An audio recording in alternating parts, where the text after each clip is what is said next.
नमस्कार दोस्तों, मैं चंद्रशेखर स्वागत करता हूं अपने इस यूट्यूब चैनल पर।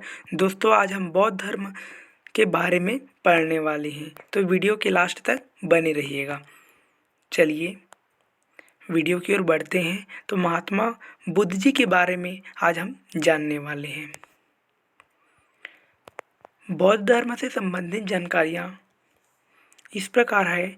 बौद्ध धर्म की स्थापना गौतम बुद्ध ने की थी और उनका नाम बचपन का नाम सिद्धार्थ था। दोस्तों, गौतम बुद्ध जी को ज्ञान प्राप्ति से पहले सिद्धार्थ के नाम से जाना जाता था। बुद्ध का जन्म कपिलवस्तु नेपाल के लुम्बिनी नामक ग्राम में शाक्य कुल में 563 ईसा पूर्व में वैशाख पूर्णिमा में हुआ था और इनके पिता का नाम शुद्धोधन था। वे साक्यगढ़ के मुखिया थे और इनकी माता का नाम महामाया था। बुद्ध के जन्म के ठीक 7 दिन बाद ही इनकी माता महामाया जी की मृत्यु हो जाती है। उसके बाद इनका देखभाल इनकी विमाता अर्थात सौतेली माँ महाप्रजापति गौतमी ने किया था। मात्र 16 वर्ष की उम्र में सिद्धार्थ का विवाह शाक्य कुल की कन्या यशोधरा से कर दिया जाता है। सिद्धार्थ से उसकी पत्नी यशोधरा ने एक पुत्र को जन्म दिया और जिनका नाम राहुल रखा गया और गौतम बुद्ध के घोड़े का नाम कंथक तथा सारथी का नाम चन्ना था। यह बहुत ही प्रसिद्ध था। इनका सारथी चन्ना एक तरह से इनका गाइड था, जो हमेशा समझाता रहता था कि राजकुमार या महाराज ऐसा है वैसे है करके सही गलत का ज्ञान कराता था। एक बार भगवान गौतम बुद्ध ने अपने सारथी चन्ना के साथ भ्रमण पर निकले हुए थे। तभी रास्ते में उनको एक वृद्ध व्यक्ति को देखा जो शारीरिक रूप से बहुत ही कमजोर था, कांप रहा था तथा डर रहा था। गौतम बुद्ध ने सारथी से पूछा, ये कौन है? तब सारथी ने बोला, महाराज, ये बूढ़ा व्यक्ति है और बूढ़ा आपको भी और हमें भी होना है। आने वाला समय के साथ हर व्यक्ति बूढ़ा जरूर होता है।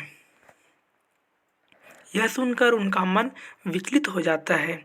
वे सोच में पड़ जाते हैं कि मैं भी बूढ़ा होने वाला हूँ, मुझे भी दुखों का सामना करना पड़ेगा। उसके बाद थोड़ा आगे जाने पर उन्हें एक बीमार व्यक्ति मिलता है। बीमार व्यक्ति के बारे में उन्होंने सारथी से पूछा तो उसने कहा, महाराज, लोग तो बीमार होते रहते हैं, ये तो ऐसा चलता रहता, ये तो संसार का नियम है। अगर आप हेल्दी खाना खाते हैं, व्यायाम करते हैं, तब हो सकता है कि आप बीमार ना हो, लेकिन ऐसा बिल्कुल नहीं हो सकता कि आप जिंदगी भर निरोगी रहोगे। कभी न कभी तो बीमार होना पड़ता है। इससे भी उनका मन विचलित हो गया। जो भी इस जीवन में आया है उसे इस जीवन को छोड़कर एक दिन जाना है। इससे उनका मन और भी विचलित हो जाता है। उसके बाद वो आगे बढ़ने लगते हैं और उन्हें एक सन्यासी मिलता है जो अपनी ध्यान केंद्रित करते हुए पूरा मस्त मगन में एक पेड़ के नीचे बैठा होता है। उसे देखकर बुद्ध के दिमाग में एक सवाल आता है, आखिर ये इतना प्रसन्न क्यों है? तब उनका सारथी कहता है, महाराज, ये जो है सब कुछ छोड़ चुका है, त्याग चुका है और इसे सत्य का ज्ञान भी हो चुका है, इसलिए ये सभी मोह माया से मुक्त होने के कारण प्रसन्न है। तो वहाँ से जो है बुद्ध का दिमाग थोड़ा सन्यासी की तरफ आकर्षित हो जाता है और वे सोचते हैं कि मुझे भी दुख के कारणों को जानना है और दुख को खत्म करना है। और इसके बाद सिद्धार्थ ने 29 वर्ष की आयु में गृह त्याग देते हैं और इस घर त्यागने की प्रक्रिया को बौद्ध धर्म में महाभिनिष्क्रमण कहा जाता है। घर त्यागने के बाद सर्वप्रथम वे वैशाली अर्थात वज्जीगढ़ राज्य की राजधानी आ गए। वहाँ पे उन्होंने अलार कलाम नामक एक ऋषि को, जो सांख्य दर्शन के ज्ञाता थे, उन्हें अपना गुरु बना लिया। तो जो भी शिक्षा उन्होंने दी उसे वो फॉलो करने लगे। उन्होंने कोशिश की शायद हमें वो प्राप्त हो जाए, उस सन्यासी की तरह मैं भी टेंशन फ्री हो जाऊं और मैं भी खुशी से रह पाऊं। लेकिन उन्हें वो सत्य का ज्ञान प्राप्त नहीं हुआ। उन्होंने अंदर ही अंदर जो सवाल चल रहे थे कि लोग बूढ़े क्यों होते हैं, मरते क्यों हैं, इन सभी दुखों का कारण क्या है, ये सारे सवाल उनके अंदर चलते रहते थे। तो उन सभी सवालों के उत्तर उन्हें नहीं मिल पा रहे थे। वैशाली से आगे निकल गए, फिर वे राजगीर आ गए। राजगीर से आगे निकलकर फिर वे गया चले गए। उरुवेला अर्थात बोध गया के जंगल में उन्हें 5 साधक मिले। वे 5 साधक उनके साथ यही तपस्या करने लगे और इस क्रम में उन्होंने अन्न जल सब कुछ का त्याग कर दिया। बिना अन्न जल ग्रहण किए वे 6 वर्ष की कठिन तपस्या किए और 35 वर्ष की आयु में बैसाख पूर्णिमा की रात निरंजना नदी अर्थात फल्गु नदी के किनारे एक पीपल वृक्ष के नीचे यानी सिद्धार्थ को ज्ञान प्राप्त हुआ। कौन से वृक्ष के नीचे? पीपल वृक्ष के नीचे, निरंजना नदी के तट पर।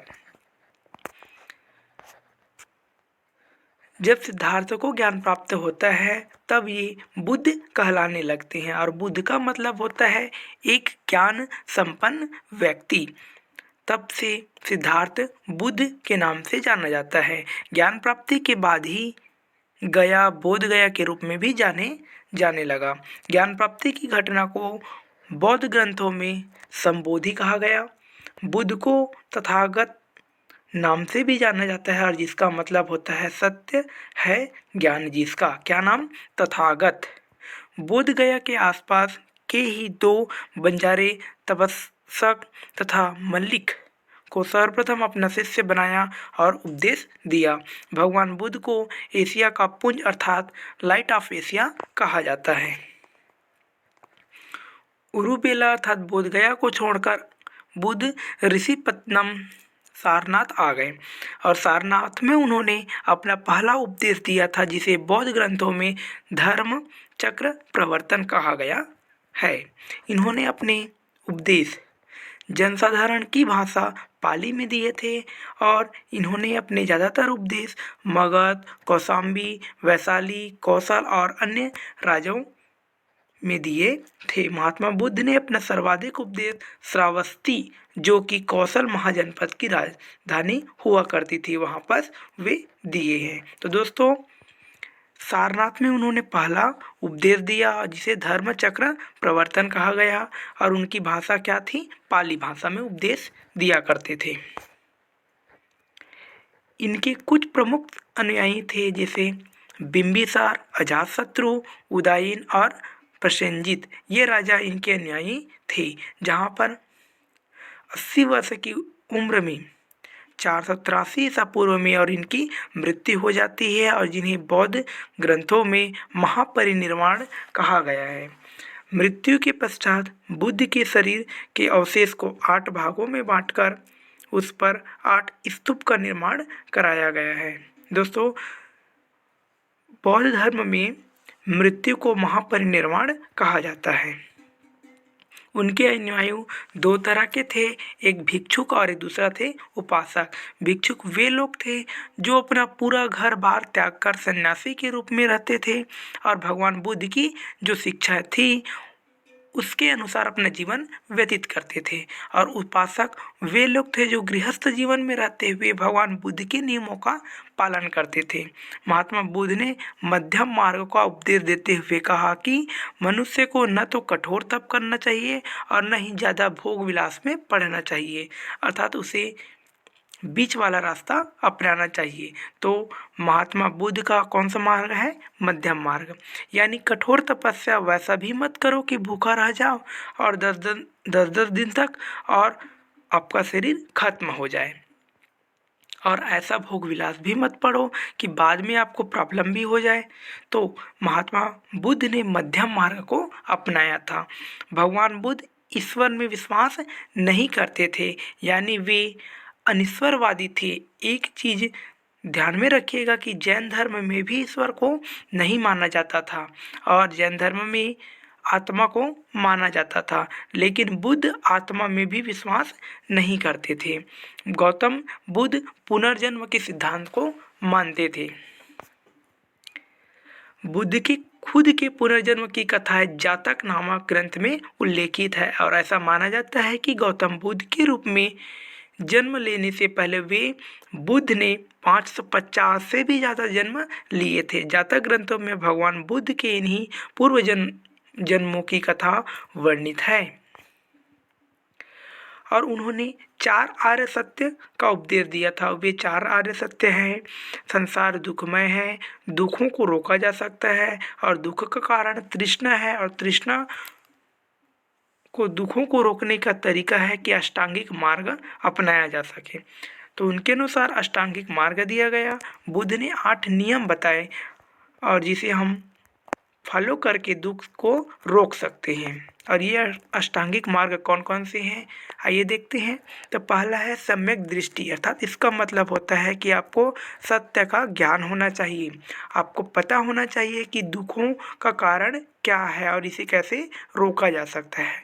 दूसरा है सम्यक कर्मांत, अर्थात जो अपने कर्म है उसे सही ढंग से करो। आप गलत या बुरे कर्म मत करो और हमेशा अच्छे कर्म करते रहो। तीसरा है सम्यक आजीव, अर्थात जो जीविका या आजीविका कमा रहे हो, आप जो पैसे कमा रहे हो उसमें किसी का दिल न दुखना चाहिए, वो अच्छे कार्य और अच्छे तरीक़ों से होना चाहिए। चौथा है सम्यक व्यायाम, आप थोड़ा बहुत अच्छी अच्छी किताबों को पढ़ लो, थोड़ा बहुत व्यायाम भी कर लो ताकि आप बीमार भी ना पड़े और व्यायाम भी करते रहिए। सम्यक स्मृति, अर्थात इसका अर्थ है कि आपको सारी चीज़ें हमेशा याद रखनी चाहिए, स्मृति में रखनी चाहिए। हमारी ज़िंदगी का अंतिम उद्देश्य क्या है, आपको बीच में भटकना बिल्कुल नहीं है। और छठवां उद्देश्य है इनका अष्टांगिक मार्ग में सम्यक समाधि, अर्थात ये बात सोचते रहो कि समाधि लगाकर हमें मोक्ष को प्राप्त करना है, निर्वाण प्राप्त करना है। सातवां है सम्यक वाणी, हमें सही विचार और सही शब्द का चयन करके बोलना चाहिए। और आठवां है सम्यक संकल्प, अर्थात अष्टांगिक मार्ग जिसे गौतम बुद्ध ने दिया कि दुखों को खत्म करने के लिए सम्यक संकल्प लेना चाहिए। और बौद्ध धर्म में त्रिरत्न भी है। दोस्तों, हमने पिछली वीडियो में जैन धर्म के बारे में भी पढ़ा था जिसमें हमने त्रिरत्न का जिक्र किया था। तो इसमें बौद्ध धर्म में भी त्रिरत्न है जिसमें बुद्ध, धम्म और संघ है। ये 3 रत्न कौन कौन से हैं? बुद्ध, संघ और धम्म। बौद्ध धर्म का परम लक्ष्य होता है निर्वाण की प्राप्ति, निर्वाण की प्राप्ति अर्थात सत्य को जानना। दोस्तों, हम आज इस वीडियो के माध्यम से बौद्ध धर्म से संबंधित बहुत महत्वपूर्ण जानकारी पढ़े हैं। तो आप वीडियो के लास्ट तक बने रहिएगा और आपको और अच्छी जानकारियाँ मिलने वाली हैं। तो त्रिपिटक अर्थात सूक्त पिटक, विनय पिटक और धम्म पिटक, बौद्ध धर्म में त्रिपिटक है। सूक्त पिटक, विनय पिटक और अभिधम्म पिटक अर्थात ग्रंथ। जातक कथाएं सुप्त पिटक से संबंधित है और भगवान बुद्ध कहते हैं कि आप मुझे भगवान मत मानिए, सिर्फ मेरे आदर्शों पर चलिए, मैं जो कह रहा हूँ उसे आप फॉलो कीजिए। लेकिन धीरे धीरे लोगों ने उन्हें भगवान बना दिया और बाद में उनकी मूर्ति पूजा करने भी लगे गए। तो उनकी जो प्रथम बुद्ध मूर्ति जो मिलती है वो मथुरा शैली में बनी हुई है और सर्वाधिक बुद्ध मूर्तियाँ गंधार शैली में हमको प्राप्त होती है।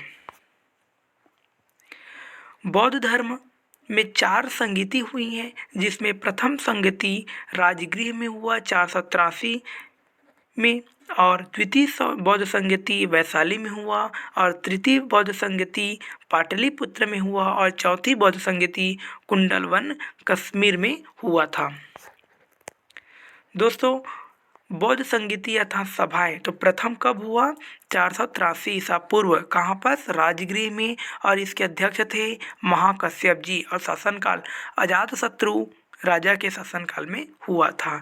द्वितीय है 383 अर्थात 100 ईसा पूर्व के बाद वैशाली में हुआ।